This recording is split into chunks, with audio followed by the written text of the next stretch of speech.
Hi, so I've got a special treat today. We're going to be looking at this IBM 5150, which was the first PC IBM ever released, and so is the direct ancestor of every PC ever made. Even modern multi-core, multi-gigahertz PCs still include aspects of this thing buried inside them, and are even compatible with some of the same hardware and software. As you'll probably be aware, one of the major topics of my channel is retro PCs, and the 5150 is the retroest of all retro PCs. As I recently passed the 32,768 subscriber milestone, I only celebrate powers of 2, I thought it was really about time I got one. Then a few weeks ago, a very kind human being named Clinton reached out and offered one to me for the cost of postage. I thought that repairing this piece of computing history would be a great way to celebrate 32k subs, so let's start examining this thing and hopefully get it working like new. One satisfying power switch. And round the back, model 5150, amazing. Now this is going to be a US power supply, so I'll need to do something about that. Isn't going to run on the supposedly 220, but actually more like 245 volts we get over here. Keyboard and cassette connector, you don't get them on PCs anymore. I wonder why it was taped up, I wonder if it's broken. Oh, it's probably just to stop someone plugging the keyboard in the wrong port, because it's the same type of plug. I definitely want to mess with the cassette port, actually. I've always wanted to build a cassette port for modern PCs. And we've got a couple of cards in the back. Presumably, that's not Parallels, that's SCSI. Or maybe something else. This is presumably CGA or EGA or something. Now, the only slight problem with it is that it has a bit of a rusty side. I think Clinton mentioned that it was possibly lying on this edge on a wet floor at some point, so it's kind of rusted up. Now, I'm normally not one to care too much about the physical appearance of my vintage computers. In fact, I think often the imperfections sort of tell a story about how it got to me, but in this case, I mean, this is just going to peel off and go nasty and everything, so I think probably what I'll do is I'll sand it down and then just respray the entire part of that case. Right, screws are out. Let's have a look inside. Yeah. Only ever seen this in pictures before, and now I'm looking at it through a camera screen, so I'll look at it with my own eyes, maybe. Wow. This is the 256 kilobyte version. I believe there was one that was 16 to 64 kilo. I can't imagine a PC with 16 kilobytes of RAM. I think the sort of lower RAM versions could only run cassette basic. They couldn't actually run DOS or anything. See what the cards are? Oh, of course, it's a floppy controller. And some kind of video card. I can't really see. Maybe whap it out. So it turns out it's actually an EGA card. That's really great. It's the Paradise Pega 1A chipset. That's actually the same thing as is in my Amstrad PC 1640. So I've actually always wanted a card with that chipset on it as a standalone thing, because it's actually a really interesting chipset that can do weird color modes and stuff, and it also has support for Plantronics chipsets and things. So this is actually a really great board to get along with it. So once again, thank you, Clinton. Here's the floppy controller. Apparently the port on the front is for attaching an external floppy drive, so that's good. And the floppy drives themselves are TEAC FD55B. Progressing, digging stuff out now, and I noticed that the motherboard's held on with plastic standoffs in some places. I guess that practice isn't as modern as I thought it was. This power supply is absolutely massive, considering that it's only 63 watts. Alright, we have the motherboard. Now, as far as I know, this hasn't been powered on in a very long time, so yeah, I'm going to have to be quite careful about powering it up, possibly bring up like one rail at a time. Before we get started refurbishing this PC, I'd just like to give a shout out to this video's sponsor, PCBWay, who are my go-to PCB fabrication service since before they even sponsored me, and who I've used dozens of times in my private and professional life. They do absolutely fabulous work and have never let me down once. I've even convinced my day job to switch over to them for their PCB assembly and 3D printing needs.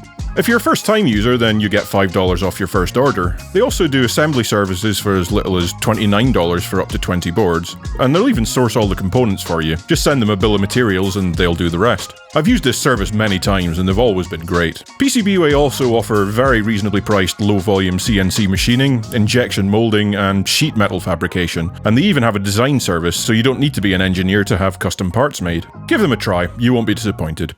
Anyway, let's start examining the motherboard. I suppose first thing to do is just make sure it doesn't blow up, so check for shorts across the power rails.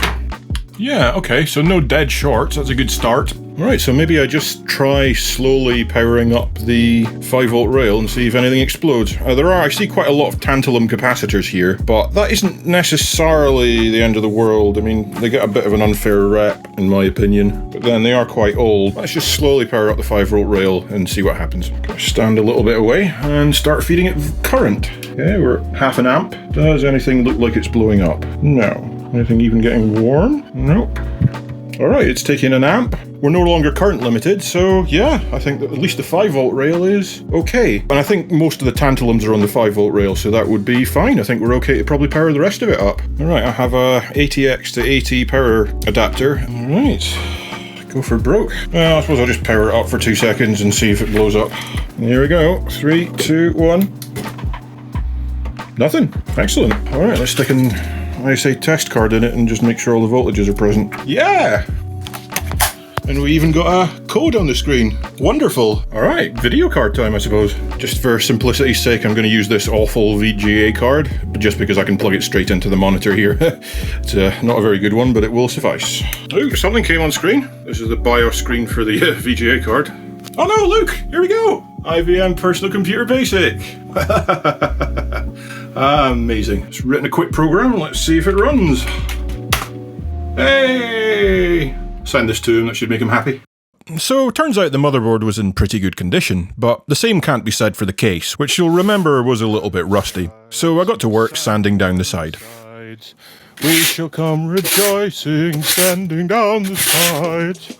So yeah, it's come out not too badly. There's still quite a lot of like pitting on it, but I've got rid of all the loose stuff. So the instructions for the primer I'm going to use says that's fine. So yeah, let's get to priming. Oh bugger, it's starting to rain. All right, indoors. All right, that's it primed. Actually, I think I put slightly too much on. So yeah, I guess we come back in however long it says. 20 minutes. Okay.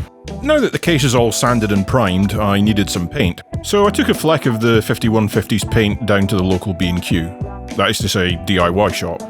Or, sorry, hardware store. Lois for massive! To be honest, they didn't have a great selection, but I managed to find a good colour match, even if it wasn't exactly the right type of paint for the job. Now, this is actually garden paint. It's intended for sort of outdoor furniture and stuff like that, but like, I mean, paint is paint, isn't it? I don't know how the paint can know that it's not being applied to garden furniture, so I won't tell it if you don't. Let's just proceed and we'll see how it goes. I know nothing about painting, so oh wow, this is actually a really good colour. Of course, we can't really tell till it's dry, but it looks like a really good colour match. Maybe I won't need to spray the whole thing. I think I will anyway, but... By all means, tell me why garden paint is a terrible idea in the comments. I'm just going to like sand down the top with a finer grit and then give it another coat. Alright, I'm doing this indoors this time because it's raining, but hopefully that shouldn't matter too much. Alright, yeah, that looks a lot more even this time. Yeah, I'm honestly pretty happy with how this looks now. This is the side we sprayed. Still a wee bit of the pitting showing through, but yeah, I don't care. And actually, if we look at this edge, maybe take it out into the light, I deliberately didn't paint this bit. It wouldn't be visible, and it's kind of awkward to see on camera, but it really is a very good match. It's just like the old stuff, just I think it might just be a bit more yellowed. Like, so maybe if this ages a few years, it'll start to look the same. Oh yeah, I think that looks great. Don't think you could even tell that this side was all rusty once upon a time. Unfortunately, the garden paint doesn't seem to be terribly hard wearing, so what I'll probably do is give it another couple of sanding, painting cycles, and then lacquer or clear coat it or something. But my main priority was to stop the nasty rusty bits from going everywhere, so it'll be fine for now. Alright, so that's all the parts gathered. Let's put this thing back together. I suppose first thing would be power supply. Now, just because it's what I've got lying around for the moment, I'm going to use this unit that's actually about as big as the original power supply, except this one's 1000 watts, not 63 watts. It is well overkill for this, but it's got a lot of current on its 5-volt rail, which these older PCs need, so this will be an okay choice for the moment. Start with the ATX connector to a power adapter into the 5150 motherboard. I suppose I'll want floppy drives. Floppy drive 1 and floppy drive 2. Floppies this old use these edge connectors rather than the modern pin header style ones. and they need 4-pin Molex power. But lots of SATA connectors too. I don't imagine I'll be using them. Well, you never know. Now, I need to put some cards in it. The thing about the PC is it came with virtually no onboard peripherals. You had to add everything from graphics to floppy controller to hard drive controller to even memory, because this thing only comes with 256 kilobytes of RAM, and that's not going to be enough for what we need to do. I suppose the most obvious one would be the floppy controller, so just put that, I suppose, close to the floppies. Very good. And the floppy cable connects to that. Cool. Now we'll definitely need a graphics card, so I'll just use the same one again. This Pega 1A card that Clinton included, because it's a really good card, and I'd like to maybe test some of its weird modes. Let's put that in. Now, the next thing I want to do is connect a mouse to this thing, and to do that I'll need to add a serial port. The only card I've got that can add serial is this one, which adds a parallel port, a game port, and then 2 serial ports on internal headers. Now, I tried this on another PC, and I could never get it to work, but I've done some thinking, and I think I know what the problem is. See, I've been using like just a normal PC serial header connector. Pins on this header are arranged like this. They go sort of 1, 2, 3, 4, 5, 6, 7, 8, 9, 10. Except we don't use pin 10 because it's only a 9-pin serial connector. However, if you can see how the pins are arranged on the DB9, they go like this. 1, 2, 3, 4, 5, and then in between them 6, 7, 8, 9. So that means that when the ribbon cable connects to it, it's going to have 9 pins, which are going to go like this. 2, 3, 4, 5, 6, 7, 8, 9.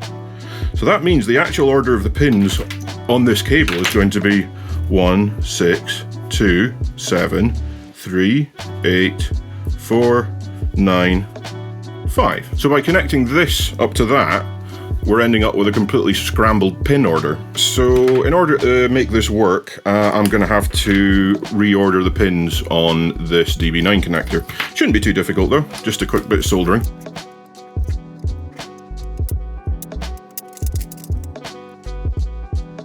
Okay, I think we're done. As you can see, the pins now go along the top. 1, 2, 3, 4, 5, and then on the bottom 6, 7, 8, 9. Yeah, I think that should be it wired up correctly.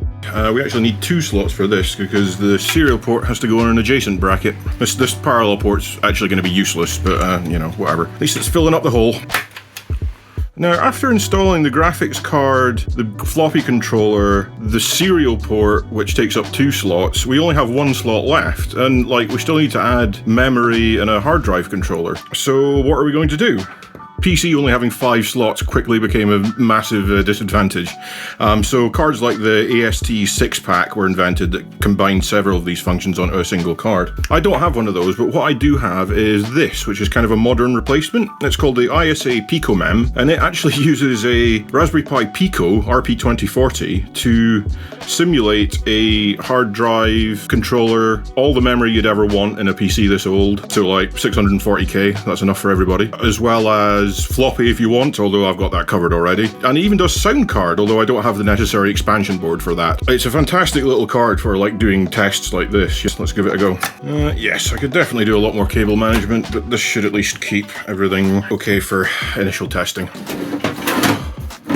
Put the case back on. Alright, all set up. Now there's only one thing left to do, is plug in a keyboard, and that's maybe a bit more complicated than you might think. The first couple of IBM PCs, that is this one and the subsequent XT, used a completely different keyboard protocol from other PCs from the IBM AT onwards, and I do not possess one of those keyboards. However, what I do have is this. This is called the HIDMAN, and it's a project I've been working on for the last year or two. Basically, it's a device that converts USB to a variety of old PC standards. So USB in here, and then we've got PS2 mouse, PS2 keyboard, and serial mouse. But you can see on the top, as well as supporting PS2, it also supports XT, which is the same protocol as is on this PC. So this means that we can use a USB keyboard and mouse on this PC. I'm going to use this terrible wireless one that I just have lying around the workshop and use to test everything, but you know, you can use any USB keyboard you like. It actually even works with game controllers, so that might be fun to test later. I've got a video about the HIDMAN, like 99% finished, so that should be coming out soon, so keep an eye out for it. All we have to do then is the receiver for this wireless keyboard into USB. Then the keyboard port just takes a normal PS2 cable. And the other end of the PS2, we just need this widely available passive adapter to convert it to the larger 5-pin DIN format that old PCs expect. And we select XT mode by making the light go orange. Helpfully, Clinton has included a copy of MS-DOS 3.2, so we don't have to set anything else up. We can just go ahead and put that in, hopefully it'll boot. Ooh, sounds promising. I've not tested this disk yet, or indeed this drive. Oh, look at that! Hooray! MS-DOS! Alright, yeah, MS-DOS version 3.21. And as you can see, HIDMAN's working great. This is a USB keyboard, I'm typing and it's working. Let's try a newer version of MS-DOS. Okay, I've got the Pico M enabled this time. Let's go into setup. Look at this. Oh, that's cute. Now, what do I want here? I want memory. Now, here we go. This RAM extension, bump it up to the full 640 kilobyte. And actually, it does some stuff with upper memory blocks as well, so we can get even more, I think, if we need to. Now, what I want to do is select as the hard drive. Oh, here we go. MS-DOS 6. Brilliant. Good. All right, let's see if it boots. Cool. All right. Look at that. Excellent. All right. I don't know what I have on here. Looks like I've got some games and stuff, that's good. What games do I like? Let's try one that needs a keyboard. Wow, this is going slowly. Yes, this certainly is taking some time. Oh, there we go. This is taking more time. Yeah, Commander Keen is playing absolutely perfectly. Wow, as perfect as it can on a 5150 anyway. This is really more of a 286-ier game, for being honest. But it is definitely playable. At least it would be if I could play it. Oh well. To get the mouse working, we just need to hook up the HIDMAN to the serial port using a normal serial cable. Logitech mode. Excellent, that means it's detected it as a 3-button mouse. Let's try a mouse-based game. We'll play Lemmings in CGA mode just because it's a bit more authentic for this PC. Alright, Lemmings in a terrible colour palette. Thank you, CGA. Oh dear, this looks god-awful. The mouse is moving around at a very slow frame rate, but this is still playable. When Lemmings first came out, if this is the only PC I had, I would have absolutely played Lemmings on it. Lemmings was such a great game when it came out. Still is. Low single-digit frames per second on this. Oh, race to the end. Can he get to the exit before the time runs out? Yeah.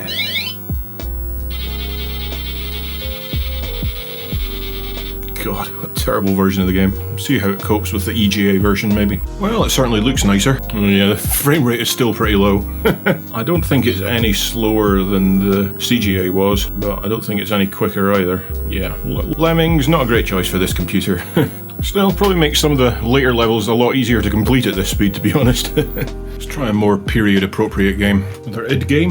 Yeah, Wesu Wolver. This little cutscene plays at the start of every single level. Sorry lads, I'm gonna get my dog. Aw, that's so adorable. Come on, bite. Here's a good bite. That's not a safe way to descend a ladder.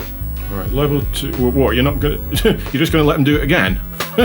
Maybe give the game controller support a quick test. So if you press buttons on them, it emulates keys. You can see that pressing some keys there, so not very good at this game. The goal seems to be to sort of jump up and get into the windows. Don't know what I'm meant to be doing here. There's a lot of dogs lying around, so it's probably not a good thing. Never know quite what to do in this game, but whatever. Right, here's a game I've wanted to try for a little while. It's called Magid Dock. Oh, that's not good. I know it's a CGA game, so I'll maybe try it in CGA mode. Oh yeah, it works this time. Text at the top seems to be a bit screwed up. Maybe this card just doesn't emulate CGA perfectly. This is cute. Actually a great little platform game. See myself playing this for ages. Apparently this uses like a hacked CGA text mode, a bit like the game Paku Paku, to display 16 colours on screen at once, which you can't normally do on CGA cards. Hey! Yeah, something up with the text, definitely. Yeah, no, I really like this game. I'll have to put some more time into it later. But there is also a hack of it. I'll show you what it looks like. Here you go. Basically the same game, but reskinned to look like another popular game. I can't imagine which one. Oh, this is pretty funny. But just like Magid Dock, it plays extremely well on this PC, so... Ow. Alright, I've got a VGA card connected again and a VGA monitor, just to try something that I've wanted to try for a little while. No, you're not imagining things. Oh wow. The frame rate is something like 1 every other second, but this is Doom. What this is source port called Doom 8088, which is a 16-bit version of Doom that will run on the IBM 5150 and also any computers with a 286, which I believe run it a lot smoother. This is absolutely hilarious. I mean, it's quite an achievement nonetheless. I mean, it's not exactly what you'd call playable, but this is a astonishing piece of work. All right, shotgun? Oh yeah, now we're talking. Christ, it's taken like 10 seconds just to reload the shotgun. Yeah, I'm not even going to try and complete E1M1 in this mode, but it was nonetheless, I thought it would be a cool thing to try and finish off the video with, because it's pretty cool nonetheless. I'll give you a link to Doom 8088 in the video description. Oh dear.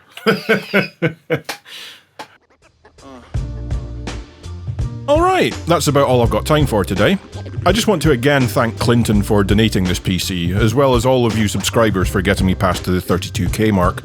As I said earlier, I'll be making a video about the HIDMAN soon, but it's open source, so if you can't wait, you can build one yourself, or even have PCBWay build you one. Link is in the video description either way. Anyway, like, subscribe, comment, etc., and I'll see you all next time. Thanks for watching.